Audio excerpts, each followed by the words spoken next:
எல்லா ரமலான்லயும் குர்ஆனை மட்டும் அதோடைய டிரான்ஸ்லேஷன் எல்லாமே ஓதிட்டு இருக்கீங்களா?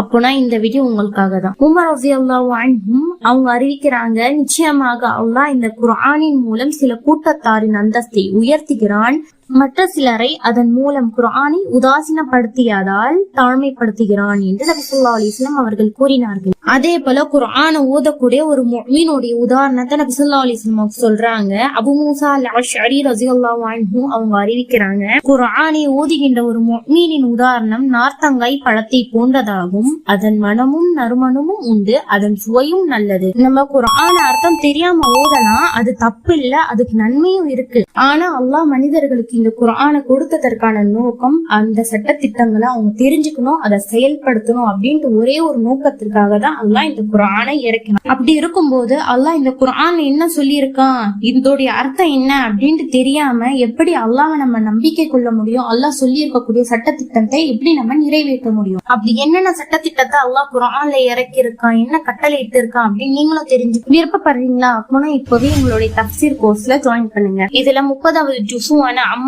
ஜூஸுடைய முழு தஃப்சீரை நாங்க உங்களுக்கு சொல்லி தருவோம். ரமலானுக்காக ஸ்பெஷல் ஆஃபர் ப்ரொவைட் பண்ணிட்டு இருக்கோம். ஃபர்ஸ்ட் 5 நம்பர்ஸ்க்கு ரெஜிஸ்ட்ரேஷன் ஃபீஸ் ஃப்ரீ. இந்த ரமலான்ல அல்லாஹ் என்ன சொல்லி இருக்கான் அவனுடைய திருமறையில அப்படின்னு தெரிஞ்சுக்கோங்க இன்ஷா அல்லாஹ். அஸ்ஸலாமு அலைக்கும் வரஹ்மத்துல்லாஹி வபரகாத்துஹு. இன்ஷா அல்லாஹ் அந்த ஸ்கிரீன்ல தெரியக்கூடிய நம்பருக்கு கான்டாக்ட் பண்ணுங்க.